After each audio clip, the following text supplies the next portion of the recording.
안녕하세요. 따뜻한 책 한 잔입니다. 우리는 모두가 자신만의 특별함과 잠재력을 가지고 있습니다. 이를 최대로 끄집어내기 위한 강력한 무기가 있다고 하는데요. 바로 센스를 키우는 것입니다. 센스란 상황을 잘 파악하고 적절한 판단을 내리는 능력을 말합니다. 센스가 있는 사람은 같은 상황에서도 타고난 직관력과 지혜를 발휘하며 자신의 잠재력을 최대로 발휘합니다. 그렇기 때문에 센스 있는 사람은 일이든 인간관계든 쉽게 풀어나갈 확률이 높죠. 흔히 센스는 타고나는 것이라는 인식이 강한데요. 책 센스의 차이에서는 센스도 노력을 통해 키워나갈 수 있다고 강조합니다. 그에 더해 우리가 일상에서 센스를 키울 수 있는 방법들을 알려주고 있는데요. 어떤 방법들이 있을지 책 속으로 들어가 보겠습니다. 진짜 소중한 정보는 사람에게서 구하라. 센스란 나를 둘러싼 세계에서 뚝 떨어져 자기 안에서 저절로 자라나는 것이 아니라 주변 사람들의 의견을 듣거나 서로 대화를 나누는 등 열린 관계 속에서 조금씩 자라난다. 센스 있는 사람은 다른 사람에게 자신을 열어 지혜와 신념을 주고받으며 만들어진다. 혼자서 영화를 보거나 책을 읽거나 미술관을 한 바퀴 돌거나 홀로 무언가를 골똘히 생각하는 시간은 일상의 단비와 같다. 실제로 주변에서 그 사람 참 괜찮지 않아? 라는 말을 듣는 사람을 잘 관찰해 보면 바빠도 혼자만의 시간을 마련하여 자기 개발을 열심히 한다. 마치 숨 쉬는 것처럼 변화나 영향력을 일상으로 누리는 것이다. 그런데 이런 혼자만의 시간은 기본 준비이다. 진짜 소중한 정보는 사람에게서 구할 수 있다.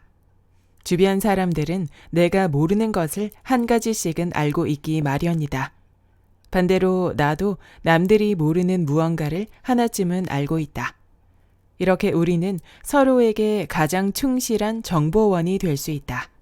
사람과 사람 사이의 관계에는 살아있는 정보들이 마구 뒤섞여 있다. 인터넷을 검색하거나 책을 읽다가도 뒤통수를 맞은 듯 신선한 충격을 받을 때가 있지만 사람에게서 얻은 자극을 뛰어넘지 못한다. 그럼 함께 화학 반응을 만들어갈 상대는 어떤 기준으로 선택할까? 신임이 두터운 사람? 직급이 높은 사람? 전부 아니다. 이 사람과 있으면 왠지 모르게 자극을 받곤 해. 바로 이런 느낌을 받는 사람이어야 한다. 상대방의 명함에 무엇이 적혀 있든 선입관을 버려라. 그리고 내가 모르는 것을 알게 해줄 정보원이라고 믿는 일부터 시작해보자. 어떤 사람들은 직급이 높은 상사의 이야기는 감사하게 들으면서 부하 직원이나 후배의 의견은 무시해버리고 클라이언트에게는 마냥 비위를 맞추면서 자신의 사무실에 영업하러 온 사람에게는 인사조차 건네지 않는다. 그런 태도는 센스를 키우는데 전혀 도움이 되지 않는다. 겉으로 보이는 명함은 그 사람이 지니고 있는 여러 얼굴 중 극히 일부분이다. 사람에게는 다양한 얼굴이 있어서 관점을 조금만 옮겨도 전체적인 인상이 바뀐다. 그런 의미에서 어떤 상대와 어울리든 그에게서 내게 없는 무언가를 배울 수 있다.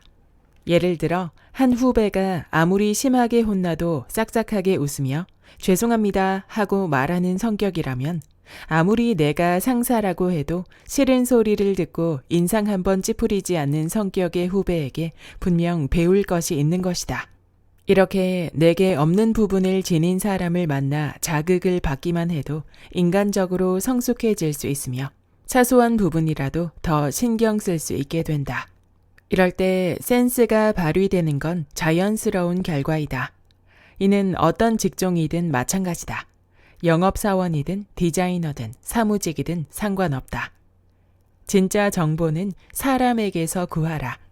좀 더 다양한 사람과 만난다면 시야가 넓어지고 새로운 기회를 찾는 센스를 얻을 수 있을 것이다. 비타민 챙겨 먹듯 책을 챙겨 읽자. 얼마나 다양한 사고방식을 알고 있느냐에 따라 센스를 키울 수 있느냐가 결정된다. 다양한 사고방식을 익히는 방법 중 가장 좋은 것은 읽기다. 읽기는 직접적으로 지식을 흡수할 수 있게 해준다. 책을 읽으면 두 가지 좋은 점이 있다. 먼저 이야깃거리를 많이 알고 있기 때문에 여럿이 대화를 나눌 때 화두를 던지는 사람이 될 수 있다. 대화를 이끄는 역할을 할 수 있다는 의미이다. 다양한 분야의 책을 읽고 지식을 폭넓게 쌓으면 누가 어떤 주제로 이야기를 건네든 얼마든지 대화를 나눌 수 있을 것이다. 사람마다 조금씩 다르겠지만 전문직에 종사하는 사람들은 경력이 쌓일수록 시야가 점점 좁아지는 경우가 있다. 사실 전문직이 아니더라도 한 직종에 오래 몸담고 있으면 업무와 관련된 분야에 관심이 집중되는 게 너무 자연스러운 일이다. 그렇기에 의식적으로 새로운 것에 자신을 노출시키는 창조적인 자세가 필요하다. 시야의 폭을 넓혀야 한다. 긍정적으로 생각하자. 지금까지 자신의 분야에만 몰두하느라 다른 쪽에 시선을 둔 적이 없는 사람이라면 아직 발전할 무언가가 남아 있다는 의미이다. 사람은 누구나 눈앞의 관심사나 당장 해야 할 일거리에 집중하기 마련이다. 그러니 부족한 분야의 지식은 책을 읽어서라도 틈틈이 익혀두면 된다. 나 역시 이것저것 최대한 많이 읽으려고 노력한다. 남성을 타깃으로 한 잡지뿐만 아니라 최신 유행을 체크하기 위해 여성지나 경제지도 함께 읽는다. 그리고 뭔가 부족하다 싶은 분야가 있을 때마다 비타민을 섭취하듯 해당 분야 책을 가볍게 들춰본다. 그런데 그렇게 단기간에 흡수한 지식은 굳이 드러내려 노력할 필요는 없다. 서서히 내 것으로 소화시킨 후 켜켜이 자리 잡은 교양의 조각들만 살짝 보여주면 그것이야말로 센스 있는 모습이다. 한 가지 덧붙여 책은 가능한 구입해서 읽는 것이 좋다. 좋은 책에는 저자가 평생에 걸쳐 습득한 살아있는 지혜들이 압축되어 있다. 그렇게 혼신을 다한 작품을 커피 몇 잔 가격에 살 수 있으니 저렴한 것이 아닐까. 누구나 살면서 책의 도움을 받는다. 어릴 때는 그림책을 보며 글자를 배우고 학생 때는 영어 사전을 끼고 시험 공부를 한다. 사춘기 시절에는 소설책을 읽으며 감성을 키운다. 그런데 성인이 되면 책을 사보는 것에 인색해진다. 아마도 책으로부터 얻은 지식과 감정들에 대해 진지하게 생각해 본 적이 없기 때문이 아닐까 싶다. 오직 시간을 때우기 위한 읽을거리 정도로 책 읽기를 여기는 분위기가 만연한 상태에서 진심으로 책을 대하는 독서법이 점점 희미해진 듯하다. 다시 한번 강조하지만 센스가 있는 사람은 다양한 사고방식을 알고 있는 사람이다. 그리고 책은 그렇게 다양한 사고방식의 보고이다. 좋은 책일수록 저자가 경험한 인생의 한 부분이 묵직하게 담겨 있다. 그 메시지를 포착하여 마음이 움직였다면 내 것으로 받아들이고 동의할 수 없다면 타인의 사고방식을 엿보고 견문을 넓힌 것으로 만족하면 된다. 한편 저자의 메시지를 정확하게 포착하려면 어느 정도 훈련이 필요하다. 그래서 메시지를 파악하는 연습 혹은 책 읽는 습관을 들이는 데에는 사진이나 그림을 보는 것이 도움이 된다. 당연한 말이지만 사진이나 그림에는 글씨가 없다. 설명 없이 이미지만 보면 저자가 무엇을 전달하려는지 단번에 알기 어렵다. 그러나 사진이든 그림이든 무언가를 전달하기 위해 만들어진 작품이다. 일반 책들은 언어로 이루어져 있어서 아 그렇지 하고 술술 읽어가면 그만이지만 사고를 진두지휘하는 안테나가 비교적 둔감해진다.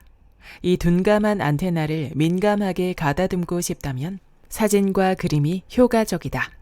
무엇을 전달하고 싶어서 이런 사진을 이런 각도에서 찍은 걸까? 그림 속의 남자는 무엇을 하던 중이었을까?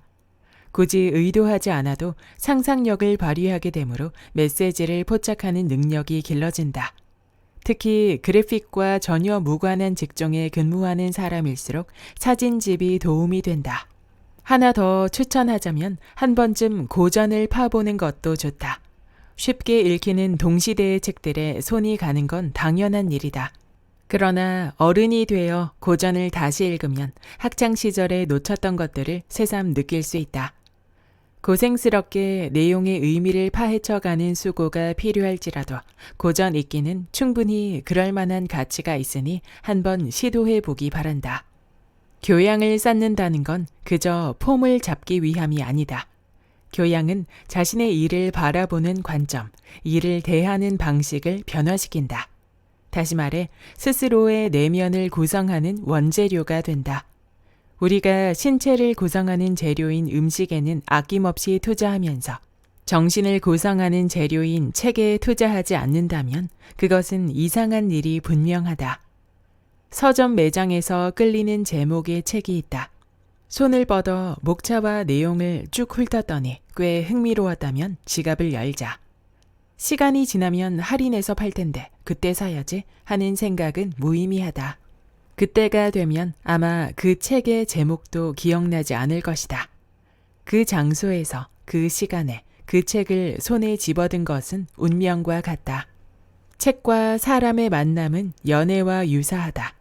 책이든 사람이든 첫눈에 반한다는 건 흔히 있는 일이 아니다. 직감적으로 끌리는 책일수록 내게 꼭 필요한 책일 수 있다. 설령 기대보다 책이 별로였다고 해도 실망하지 말자. 실패를 통해 책을 고르는 안목도 길러지니 결코 손해가 아니다. 여기까지 센스의 차이의 본문 일부였습니다. 센스는 우리의 일상생활에서 매 순간 필요한 능력입니다. 센스 있는 사람들은 더 많은 기회를 얻고 자신의 특별함을 더욱 성장시켜 나갑니다.